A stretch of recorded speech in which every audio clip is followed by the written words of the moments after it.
Olá amigos do canal Medo Noturno. Boa noite e sejam bem-vindos a mais um vídeo. Quem fala com vocês é o Dante, seu parceiro para a Hora dos Sustos. Irei acompanhar vocês daqui pra frente contando os relatos mais bizarros e sombrios que puder. Então vai lá e pega uma xícara de café e vem ouvir o relato de hoje. Para ter uma experiência mais imersiva e envolvente, utilize fones de ouvido. Prontos? Vamos começar! O relógio da parede marcava as 3 da manhã quando Clara entrou na pequena loja de antiguidades. Era uma daquelas lojas sombrias, com estantes lotadas de objetos misteriosos e uma luz fraca que mal iluminava os cantos mais distantes do ambiente. Ela tinha ouvido falar sobre o lugar de um amigo, um antigo colega de faculdade, e decidiu que seria interessante investigar mais a fundo. Clara não acreditava em superstições. Ela sempre achou que os objetos antigos carregavam mais história do que qualquer poder sobrenatural, mas algo na atmosfera daquela loja fazia sentir uma estranha ansiedade. As prateleiras estavam abarrotadas de itens de todas as épocas e origens, estátuas de deuses de culturas esquecidas, relógios quebrados cujos ponteiros estavam permanentemente parados, espelhos com molduras desgastadas e livros cujas capas já estavam desintegrando-se. Mas o que a atraiu foi um livro. Ou melhor, um jogo. O livro estava na estante mais afastada da loja, quase perdido em meio a tantos outros itens. Não era grande, mas seu couro estava desgastado e suas páginas amarelas e grossas pareciam contar histórias de um tempo muito distante. O título, em letras douradas, dizia As Sombras de Glasvin. Clara pegou o livro com cuidado, o que fez com que o velho proprietário da loja observasse com uma atenção peculiar. Ele não disse nada, mas seu olhar fixo parecia dizer que ela deveria deixar aquele objeto onde o encontrou. Contudo, Clara estava fascinada. Ela pagou pelo livro e, sem mais perguntas, saiu da loja, levando consigo aquele pedaço daquilo que chamaria de história oculta. Ao chegar em casa, mal podia esperar para começar a leitura. Mas o que ela não sabia era que aquele livro não era apenas um jogo. Sombras de Glasvin era muito mais do que um simples RPG. Era uma porta para outra realidade. Os primeiros dias com o livro foram relativamente tranquilos. Clara começou a jogar. Era um jogo interativo, no qual ela tomava decisões para guiar o protagonista através de uma cidade chamada Glasvin, um lugar isolado, onde coisas estranhas aconteciam. No início, parecia um jogo normal, com escolhas simples, diálogos e mapas. Mas, então, as escolhas começaram a se tornar estranhas. O que parecia um simples enigma se transformou em algo desconcertante.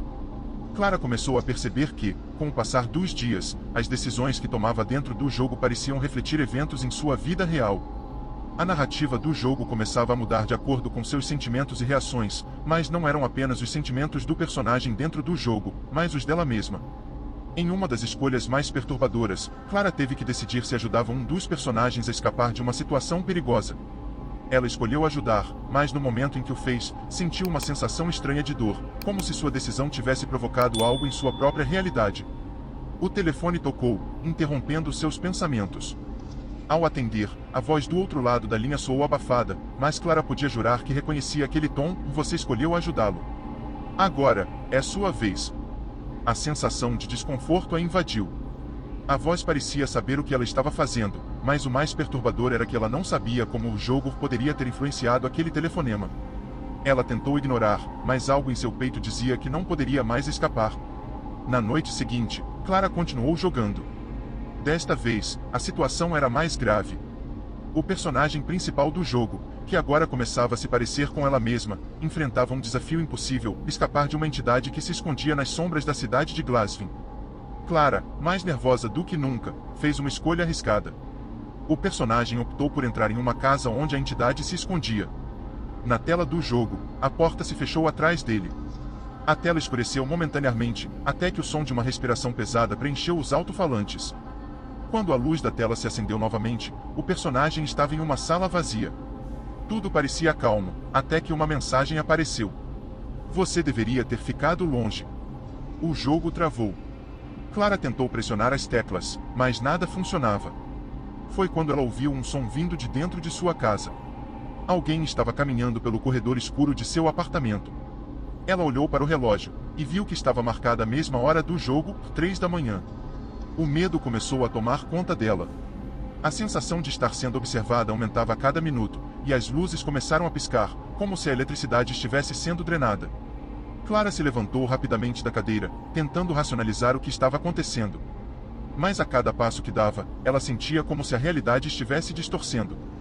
O corredor parecia se alongar mais do que o normal, e a escuridão parecia mais espessa, mais opressiva. O som de passos ecoava por sua casa, como se alguém a estivesse seguindo. Ela então parou. A porta do seu quarto estava entreaberta, e uma sombra se movia lentamente dentro. A voz do jogo ecoou em sua mente, repetindo as palavras: "Você deveria ter ficado longe." Ela respirou fundo e avançou. Mas ao abrir a porta, o que viu a fez congelar. Quando Clara abriu a porta do quarto, um calafrio percorreu sua espinha. Não havia ninguém ali, mas o ar estava pesado, denso, como se algo tivesse se materializado ali, mas de forma invisível.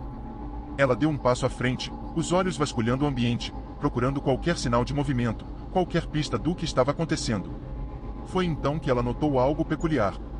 No canto do quarto, bem em frente à janela, estava uma cadeira de madeira antiga, como as que ela tinha visto na loja de antiguidades. A mesma cadeira que, em algum momento do jogo, o personagem também havia encontrado em Glasvin. Ela se aproximou cautelosamente. Ao tocá-la, uma sensação estranha percorreu seu corpo, como se algo gelado e pesado se transferisse da cadeira para suas mãos. O jogo estava se tornando uma realidade tão concreta para Clara que ela mal podia distinguir onde terminava o mundo virtual e onde começava o seu. A respiração acelerada, a dor que sentia nos dedos, tudo parecia conectado a algo que estava além de sua compreensão. Era como se a realidade estivesse se desintegrando, ou talvez estivesse sendo forçada a se encaixar em um padrão que ela não escolheu. Ela sentou-se na cadeira. O som de uma porta rangendo invadiu seus ouvidos, mas, quando olhou em volta, viu que o quarto permanecia imutável. A cadeira, agora, parecia mais real. Mas o que a deixou sem palavras foi o reflexo que apareceu na janela. No reflexo, Clara não estava sozinha. A figura de um homem, com o rosto indistinto, estava parado atrás dela, observando-a em silêncio. Clara se levantou rapidamente e girou a cadeira, mas o quarto estava vazio. Apenas o eco do som da cadeira rangendo permaneceu, como um eco distante de algo que não deveria estar ali. Ela correu até a janela e abriu as cortinas, mas nada. O silêncio se instaurou novamente, pesado e opressor. Ela começou a respirar mais rápido, seu coração batendo violentamente no peito. Então, uma voz sussurrou em seu ouvido, suave: "Mas Clara, você está jogando o jogo errado." Clara congelou. Aquela voz era a mesma que a havia chamado no telefone, a mesma que a tinha alertado antes. Mas quem era? Por que aquilo estava acontecendo? E por que o jogo estava se tornando parte de sua realidade de maneira tão invasiva? Ela deu um passo atrás, sentindo uma pressão crescente em sua cabeça. As paredes do quarto pareciam se fechar sobre ela, o ar ficava mais espesso, como se o ambiente estivesse se transformando em uma prisão. O jogo. O jogo sabia o que ela estava fazendo. Cada escolha que Clara tomava parecia ter repercussões diretas na sua vida. Mas o mais aterrador era que o jogo parecia antecipar suas ações. Clara saiu do quarto e se trancou no banheiro, tentando recuperar o controle. Mas o que encontrou lá a fez quase desmaiar. O espelho estava embaçado, e, embaçado na névoa, uma mensagem apareceu. Uma mensagem escrita com algo que parecia ser sangue: "Você nunca vai escapar." Ela deu um grito abafado, sua mente se turvando, e, em um impulso desesperado, correu até o computador. O jogo estava aberto, a tela piscando. "O jogo está apenas começando", dizia a mensagem. Ela tentou fechar o jogo, mas o mouse não se movia. A tela começou a distorcer, o gráfico do jogo se desintegrando enquanto algo invisível parecia puxar suas mãos em direção à tela. O telefone tocou novamente. Ela atendeu sem hesitar, com os dedos trêmulos. A voz, agora, estava mais clara, mais fria, quase como se estivesse dentro de sua mente: "Você está jogando comigo, Clara. E eu sempre ganho." O som da respiração aumentava, e Clara percebeu, com horror, que ela não estava mais em seu apartamento. A sala havia se transformado. As paredes estavam cobertas de sombras, e a casa não parecia mais a mesma. Ela olhou ao redor e percebeu que a cidade de Glasvin estava ali, envolta em nevoeiro, como uma projeção do próprio jogo. Ela estava presa em Glasvin, e o jogo havia se tornado uma prisão. As figuras sombrias que antes eram apenas inimigos no jogo agora a cercavam, com passos que ecoavam de todas as direções. Clara tentou correr, mas as ruas se alongavam infinitamente, como se a cidade estivesse moldando-se de acordo com seus medos. A pressão mental era insuportável, como se sua própria psique estivesse sendo distorcida, forçada a se ajustar àquilo que o jogo ditava. Ela sabia que precisava sair de lá, mas não sabia mais como. A mensagem do jogo começou a aparecer repetidamente: "Você já fez sua escolha." Agora não há mais saída. A cidade parecia estar viva, pulsando, respirando, com os fantasmas do que poderia ter sido, do que ainda poderia acontecer. Mas havia algo ainda mais perturbador. Clara sentiu uma presença atrás de si, fria e densa. Ela se virou lentamente, e o viu. O homem de rosto indistinto estava ali, mais próximo agora. Ele estava vestido com as roupas do personagem principal do jogo, mas seu rosto estava se desintegrando, como se fosse uma máscara que estava caindo aos pedaços. Ele sorriu, e suas palavras se fizeram ouvir mais uma vez: "Você nunca vai escapar, Clara. Não se pode escapar do que já foi decidido." Clara tentou gritar, mas sua voz se perdeu na escuridão. O homem se aproximou, e o jogo estava apenas começando. E então, viajante das sombras, o que achou do relato de hoje? Te deixou com aquela sensação estranha, como se algo ainda estivesse observando? Me conta aqui nos comentários. Quero saber como você se sentiu e o que teria feito diferente. Se gostou da história, já deixa o like, se inscreve no canal e ativa o sininho para continuar recebendo relatos tão perturbadores quanto esse. Aqui no Medo Noturno, toda noite traz uma nova história. Mais sombria, mais intensa e mais próxima da realidade do que você imagina. Vamos para o próximo relato. Havia algo peculiar na cidade de Velon, algo que poucos se atreviam a mencionar. Uma calma sombria pairava sobre o lugar, que parecia se estender além do meramente geográfico, como se a própria essência da cidade estivesse presa a um ciclo que nunca se rompesse. Historicamente, Velon era conhecida por ser uma cidade de trabalhadores, situada às margens de um rio que, por décadas, foi a principal fonte de sustento para seus habitantes. No entanto, um fato pouco comentado e que poucos ousavam discutir era a história do antigo sanatório, que ficava nas colinas, isolado, onde moravam as sombras do passado. Eva, uma jovem psicóloga, decidirá mudar-se para Velon após a morte de sua mãe, com a esperança de se afastar do caos da cidade grande e encontrar algum tipo de paz. O apartamento que alugara, no entanto, estava longe de oferecer qualquer tipo de tranquilidade. Era uma construção velha, com madeira rangendo sob seus pés e paredes que pareciam respirar. Ela não acreditava em coisas sobrenaturais, mas sentia, de forma desconcertante, que algo não estava certo ali. A primeira noite no novo lar foi, sem dúvida, a mais estranha. O ar estava denso, como se o apartamento estivesse retendo algo. As janelas estavam trancadas, mas a noite entrava de alguma forma, um tipo de escuridão que parecia se infiltrar pelas frestas, como se o tempo estivesse se alongando e as horas fossem mais pesadas. Eva não conseguia entender o que estava acontecendo, mas começou a perceber que os sussurros vinham todas as noites. No início, pensou ser o vento, ou talvez o som da velha estrutura. Mas, logo, percebeu que não era isso.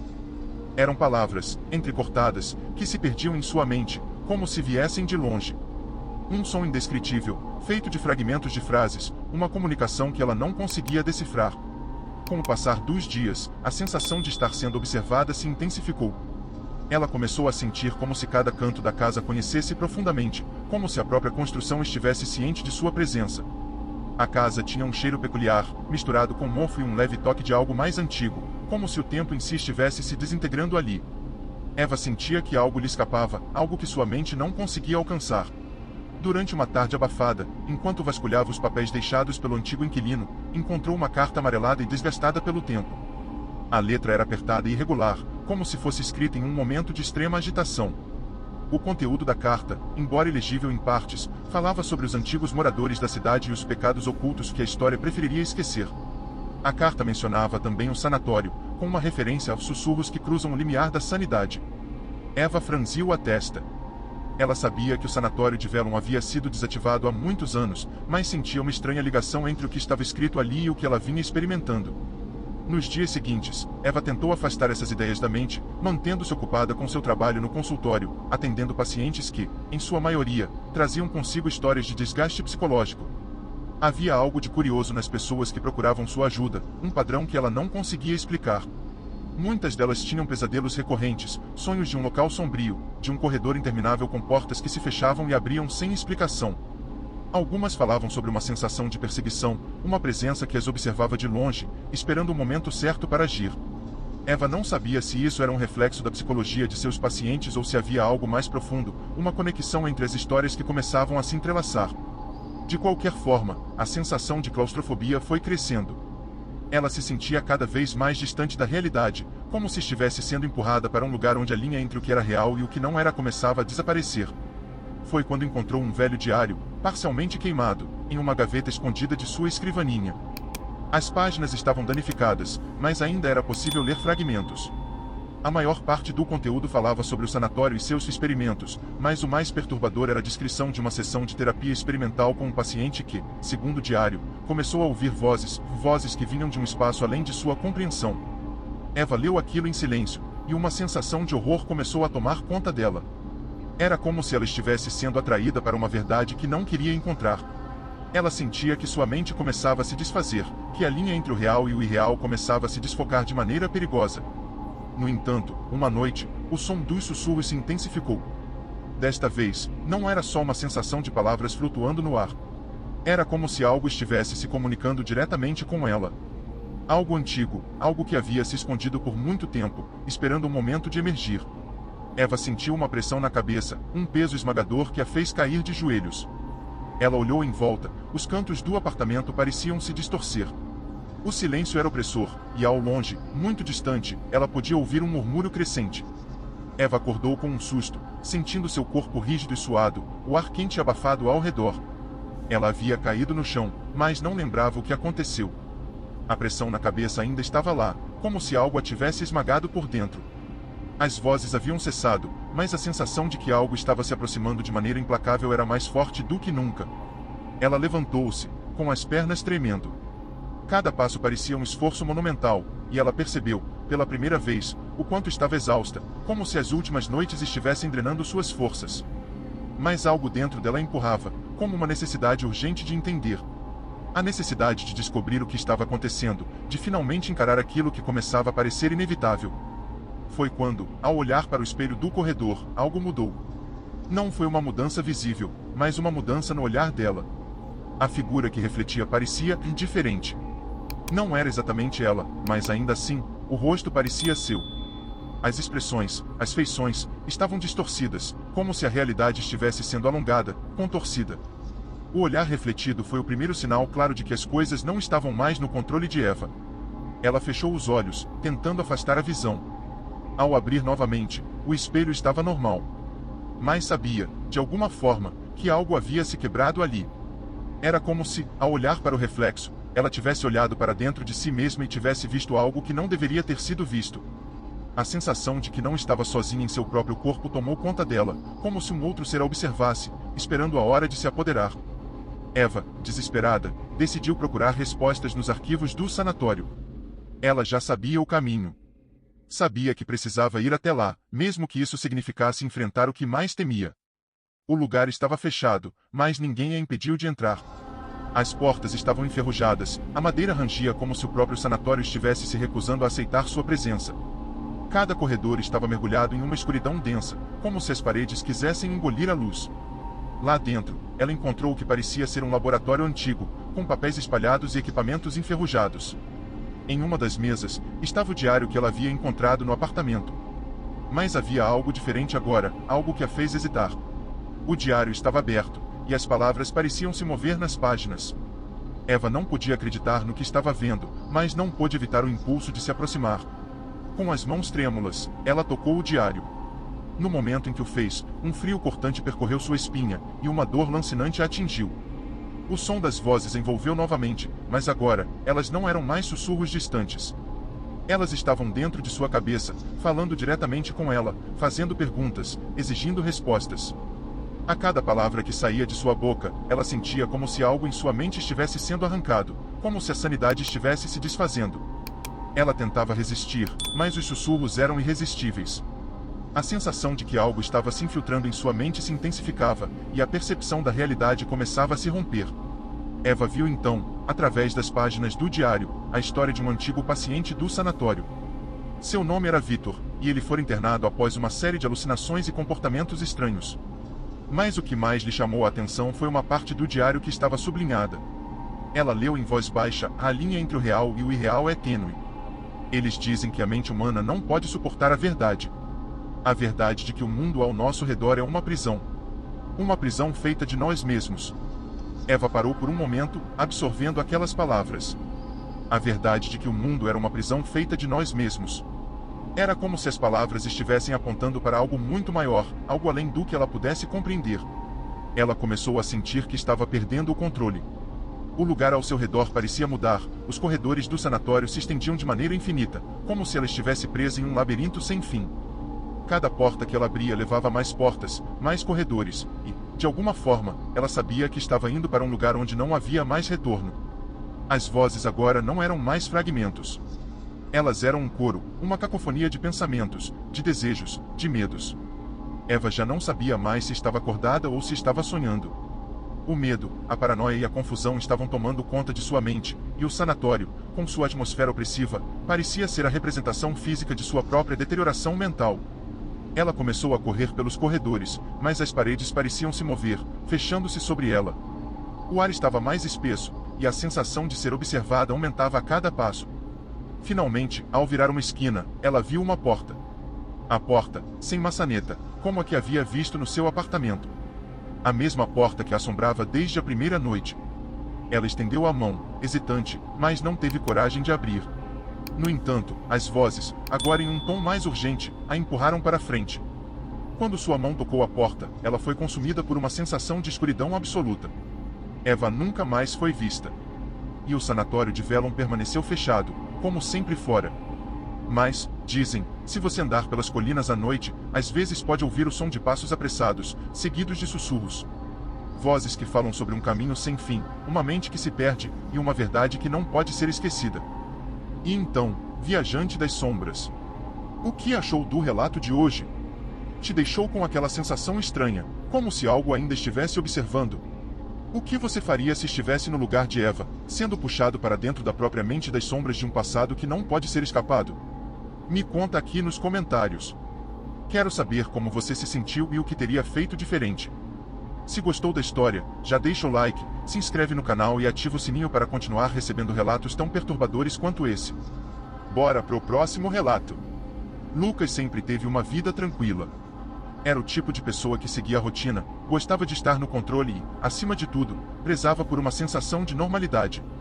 Mas tudo começou a mudar quando ele decidiu comprar aquele antigo relógio de bolso na feira de antiguidades da cidade. Era um objeto que parecia ter uma história secreta, e ele, sem saber porquê, sentiu que precisava tê-lo. O vendedor, um homem de aparência cansada, com olhos que pareciam carregar séculos de experiência, olhou para ele com uma expressão curiosa. Esse relógio, disse ele com uma voz rouca, não é para qualquer um. Ele já passou pelas mãos de muitos, e poucos saem ilesos. Lucas riu, achando que aquilo era apenas uma tentativa de vender o objeto, mas a sensação de estranheza se instalou nele assim que pegou o relógio. A peça era pequena, com uma gravação em latim em sua tampa, que ele não conseguiu identificar. O metal estava ligeiramente corroído pelo tempo, mas a intricada beleza do objeto o fascinaram. Ao girar a chave para ver se ainda funcionava, Lucas notou que o relógio estava funcionando de maneira estranha. Seus ponteiros se moviam, mas em um ritmo peculiar, como se o tempo estivesse distorcido. Nos primeiros dias, o efeito do relógio parecia ser inocente. Lucas o carregava sempre no bolso, como uma peça de valor sentimental.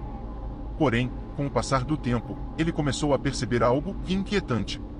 Pequenas falhas na realidade, pequenas distorções. Coisas que ele via uma vez e depois desapareciam, como se o espaço e o tempo ao redor dele se alterassem de maneira sutil, mas crescente. Primeiro, ele notou que as pessoas pareciam não lembrar de conversas que ele tivera com elas, ou lembravam de detalhes completamente diferentes. Um amigo mencionou um encontro que Lucas não lembrava de ter.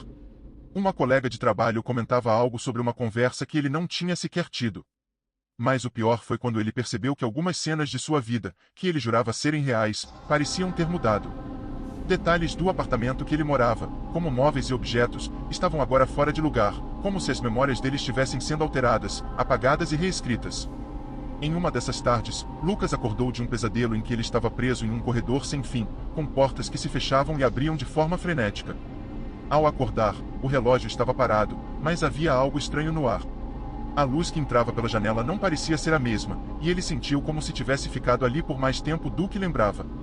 Ao investigar o relógio mais a fundo, ele encontrou uma inscrição nas profundezas de sua tampa, que até então havia sido invisível. Com dificuldade, ele a traduziu: o tempo não é linear, mas uma espiral infinita. Os que dominam o presente têm o poder de controlar o passado e o futuro. Ele sentiu um arrepio percorrer sua espinha. Era uma mensagem clara, algo estava manipulando o tempo de maneira cruel e implacável. Lucas se aprofundou nas pesquisas sobre o relógio e descobriu algo que o aterrorizou ainda mais. O objeto pertencia a um antigo relojoeiro que havia desaparecido misteriosamente no início do século passado. Algumas fontes antigas afirmavam que ele tinha uma habilidade única para construir o tempo, e que suas criações permitiam ao portador manipular momentos específicos do passado e do futuro. Mas havia um preço. Aqueles que usavam seus relógios eram lentamente consumidos pelo próprio tempo, perdendo a capacidade de distinguir entre o que era real e o que não era. Muitos falavam de um espírito do tempo, uma entidade que habitava o relógio e que se alimentava das mentes de seus donos. Foi quando Lucas começou a perceber o que estava acontecendo. Ele não estava apenas vivendo momentos distorcidos do passado e do futuro. Ele estava sendo seguido por algo, ou alguém, que ele não conseguia ver. Sentia como se uma presença estivesse sempre ao seu lado, observando, aguardando o momento certo para agir. E foi nessa noite que ele ouviu um som vindo de dentro do relógio, uma batida baixa, como se alguém estivesse tentando se comunicar com ele através do metal. Quando olhou, os ponteiros estavam girando em direção oposta, como se o tempo estivesse retrocedendo. Lucas estava ficando sem escolhas. Ele sabia que algo estava profundamente errado, mas, ao mesmo tempo, não conseguia mais entender em que ponto ele havia perdido o controle. Cada vez mais, ele tinha a sensação de que o próprio tempo estava se tornando sua prisão, um ciclo sem fim de distorções que o estava consumindo lentamente. Lucas não sabia mais o que era real. Ele estava preso em uma espiral de momentos desconexos, em que os segundos e minutos pareciam se esticar e se comprimir à vontade, como se o tempo fosse maleável, manipulável por forças além de sua compreensão. O relógio estava se tornando sua prisão, e a sensação de ser observado, de ser seguido por algo que estava por trás do tempo, crescia a cada dia. Ele não tinha mais uma rotina. As horas se misturavam, os dias se fundiam. Às vezes, ele acordava em lugares onde não se lembrava de ter estado, ou encontrava pessoas com quem tinha conversado horas antes, mas elas não tinham ideia do que ele estava dizendo. A cada momento, a percepção de sua própria vida se fragmentava.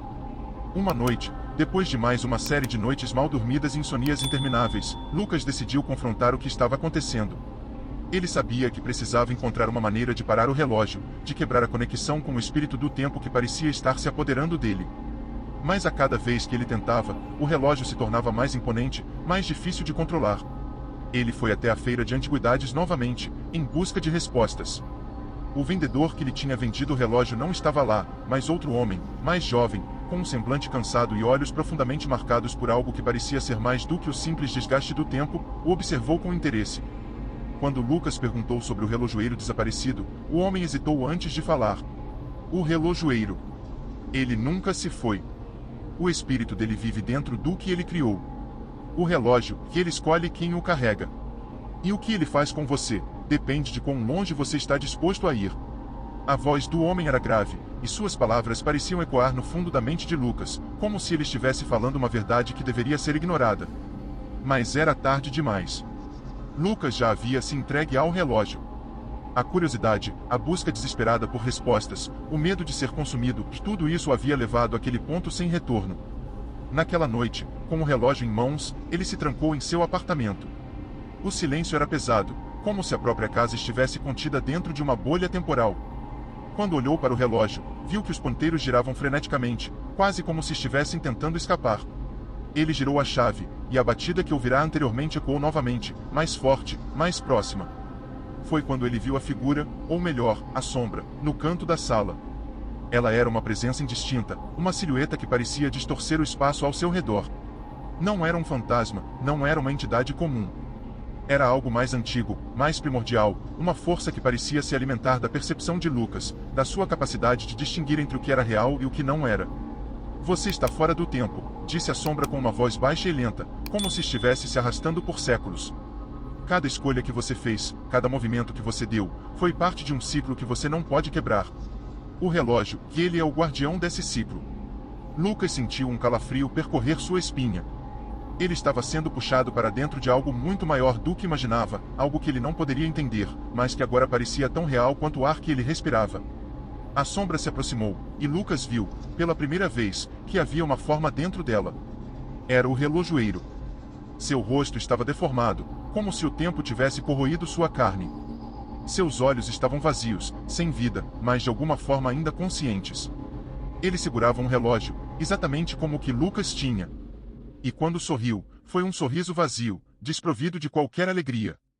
Você não pode parar o que já começou, disse o relojoeiro. O tempo é uma prisão, e você agora é uma das suas muitas chaves. Lucas tentou se afastar, mas algo o impedia de se mover. O relógio estava queimando em sua mão, aquecendo sua pele, e ele sentia sua mente sendo drenada, como se cada segundo que passava fosse uma parte de sua alma sendo arrancada. O relojoeiro, ou o que restava dele, estendeu a mão, e Lucas viu as linhas do tempo se desdobrando à sua frente, como fios de uma tapeçaria cósmica. Ele estava sendo puxado para dentro de uma visão infinita de momentos, de destinos e escolhas que nunca fizera. Ele via a si mesmo em diferentes períodos, diferentes versões de si mesmo, todas se misturando, todas colidindo, como se o próprio conceito de identidade estivesse desmoronando. Você nunca mais será o mesmo, disse o relojoeiro. O tempo vai se dobrar em torno de você. Você será a chave para muitos, mas também será prisioneiro de sua própria criação. Lucas sentiu uma dor lancinante na cabeça, como se estivesse sendo dilacerado por dentro. Quando finalmente conseguiu fechar os olhos, o mundo à sua volta se desfez. O relógio parou. Quando ele acordou, não havia mais apartamento, não havia mais feira de antiguidades. Ele estava em um lugar vazio, sem paredes, sem chão. Apenas o vazio infinito, e ele no centro, preso dentro de uma espiral interminável. O relógio estava em suas mãos, novamente. E então, viajante das sombras. O que achou dos relatos de hoje? Te deixou com aquela sensação estranha, como se algo ainda estivesse observando? Me conta aqui nos comentários. Quero saber como você se sentiu e o que teria feito diferente. Se gostou da história, já deixa o like, se inscreve no canal e ativa o sininho para continuar recebendo relatos tão perturbadores quanto esse. Aqui no Medo Noturno, toda noite traz uma nova história. Mais sombria, mais intensa e mais próxima da realidade do que você imagina.